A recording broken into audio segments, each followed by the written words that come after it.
bounds.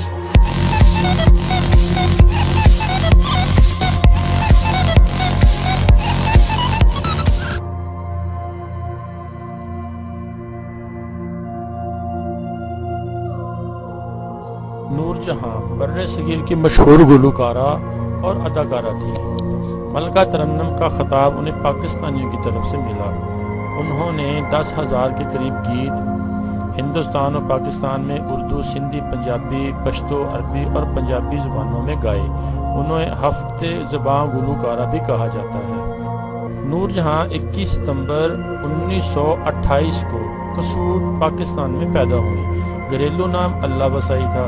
ان کا گھرانہ موسیقی گانے بجانے سے وابستہ تھا، اس لیے انہیں گھر والوں نے انہیں بھی موسیقی کی تعلیم حاصل کرنے کے لیے استاد کے پاس بٹھا دیا۔ جب نور جہاں ذاتی طور پر اداکاری کرنے کو بھی پسند کرتی تھی، استاد بابا غلام محمد سے موسیقی کی تربیت حاصل کی۔ انہیں کلاسیکی، روایتی ہندوستانی موسیقی کی خصوصی طور پر تربیت دی گئی۔ ان کو ٹھمری، دھرپد، خیال اور دیگر اصناف موسیقی پر چھوٹی عمر میں ہی عبور حاصل ہو چکا تھا۔ کم سنی میں ہی اسٹیج پر اداکاری اور گلوکاری کا مظاہرہ کیا۔ بعد ازاں انہیں اپنی بہنوں کے ساتھ کلکتہ جانا پڑا اور فلم پنجاب میل میں اداکاری اور گلوکاری کی۔ گیت کے بول تھے سونا دیساں وچوں دیس پنجاب۔ یہ فلم 1935 میں بنی۔ کلکتہ میں قیام کے دوران میں ان کی ملاقات اپنے وقت کے مشہور و معروف گلوکار مختار بیگم سے ہوئی۔ مختار بیگم کو اللہ وسائی بہت پسند آئی۔ انہوں نے اللہ وسائی کا نام بیبی نور جہاں تجویز کیا اور اپنے شوہر آغا حشر کاشمیری کو سفارش کی کہ وہ بیبی نور جہاں کو اپنے تھیٹر میں ملازمہ رکھیں۔ نور جہاں نے خود بھی بارہا اپنے خیالات انٹرویو میں اعتراف کیا وہ مختار بیگم کی مداح ہیں اور ان کے انداز کو نقول کرتی ہیں۔ سفید ساڑی پہن کر انہی کی طرح ساڑی کا پلو انگلی میں لپیٹتی ہیں۔ نور جہاں کہتی ہیں کہ جب مختار بیگم گاتی تھی تو ہم محو ہو کر انہیں سنتے اور جب وہ اسٹیج سے نیچے آتی تو ان کے جوتے سیدھے کرتے۔ نور جہاں کی بہنوں کو سیٹھ سکھ کرنانی کی کمپنی میں ملازمت مل گئی اور تینوں بہنیں پنجاب میل کے نام سے مشہور ہو گئیں۔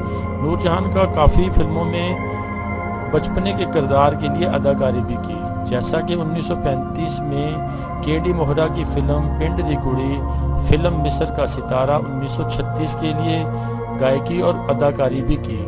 1937 میں فلم ہیر سیال میں نور جہاں نے ہیر کے بچپن کا کردار ادا کیا۔ کلکتہ میں کچھ عرصہ قیام کے بعد نور جہاں لاہور واپس آ گئی۔ ماسٹر غلام حیدر نے ان کے لیے بہت سی دھنیں ترتیب دیں جنہیں گا کر نور جہاں کی شہرت میں اضافہ ہوا۔ نور جہاں نے پہلی بار سیٹھ دل سکھ جو پنچولی اسٹوڈیوز کے مالک تھے کی فلم گل بکولی کے لیے گیت گایا۔ نور جہاں نے 1942 میں ان کے مد مقابل فلم خاندان میں مرکزی کردار ادا کیا۔ بطور مرکزی اداکارہ یہ فلم نور جہاں کی اولین فلم تھی جو کامیابی سے ہمکنار ہوئی۔ بعد ازاں نور جہاں نے 1943 میں بننے والی فلم دہائی کے لیے گیت گائے۔ یہ دوسری بار تھا کہ نور جہاں نے اپنی آواز کسی دیگر اداکارہ کے لیے دی۔ دہائی میں حسن بانو نے مرکزی کردار ادا کیا۔ 1947 میں تقسیم ہند کے بعد پاکستان مارج وجود میں آیا تو دونوں میاں بیوی پاکستان کے شہر آ کر آباد ہو گئے۔ 3 سال بعد نور جہاں نے اپنی پہلی فلم چنوے بنانا شروع کی۔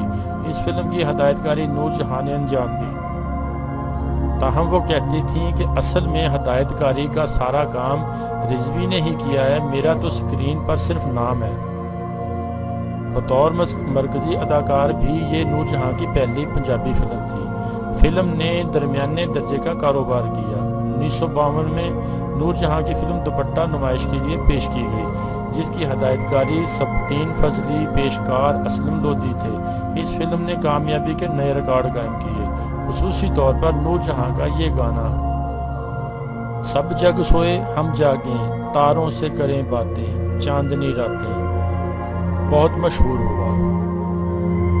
1947 میں ملکہ ترنم نور جہاں ہجرت کر کے بمبئی سے پاکستان آ گئیں اور 29 مارچ 1951 کو پنجابی فلم چنوے ریلیز ہوئی تو نور جہاں کی پاکستان میں بطور ہیروئن پہلی فلم تھی۔ اس کی ڈائریکٹر بھی وہ خود ہی تھیں اور موسیقی فروز نظامی کی اس میں اداکاری کے جوہر ان اداکاروں نے دکھائے۔ نور جہاں، سنتوش، جہانگیر خان، یاسمین، غلام محمد۔ لاہور میں یہ فلم ریجمنٹ سینما میں 18 ہفتے تک سپر ہٹ بزنس کرتی رہی۔ کراچی میں یہ فلم 13 اپریل 1951 کو ریلیز ہوئی اور 9 ہفتے تک جوبلی سینما پر بزنس کرتی رہی۔ نور جہاں 23 دسمبر 2000 کو 73 سال 2 ماہ کی عمر میں کراچی میں انتقال کر گئی۔ ان کی نماز جنازہ عشاء کے بعد کراچی میں ادا کی گئی۔ ڈیفنس ہاؤسنگ اتھارٹی کراچی کے قبرستان میں تدفین عمل میں آئی۔ نور جہاں کی ایک قدردان نے کیا خوب لکھا کہ پاکستانی فلمی صنعت کے نصف گانے نور جہاں نے گائے اور نصف سنے ہیں۔ ان میں سے اندازہ کیا جا سکتا ہے کہ نور جہاں پاکستانی فلمی صنعت کے لیے کس قدر اہمیت کی حامل تھی۔ رضوی اور نور جہاں کی شادی کے بعد دونوں کے لیے کامیابی کی راہیں واہ ہو گئیں۔ نور جہاں نے 1945 میں بننے والی فلم بڑی ماں میں مرکزی کردار ادا کیا، جبکہ لتا منگیشکر اور آشا بھوسلے نے بھی ان فلموں میں بچپنے کے کردار ادا کیے تھے۔ 1945 میں نور جہاں نے پہلی بار زہر آبائی، امبالے والی اور کلیان کے ہمراہ قوالی گائی۔ جنوبی ایشیا میں پہلی بار خواتین نے قوالی گائی۔ قوالی کے بول تھے آہیں بھری نہ شکوے کیے۔ مرزا صاحبہ نور جہاں کی متحدہ ہندوستان میں آخری فلم تھی۔ نور جہاں نے 1932 سے 1947 تک 127 گانے گائے، جبکہ 69 فلموں میں اداکاری کی۔ انہوں نے 12 خاموش فلموں میں بھی کام کیا۔ نور جہاں نے جن فلموں میں کام کیا ان میں سے 55 فلمیں بمبئی، 8 فلمیں کلکتہ، 5 فلمیں لاہور اور 1 فلم رنگون یعنی برما میں بنی۔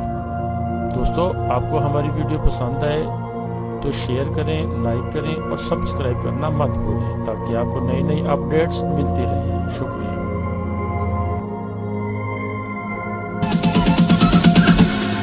Bounce.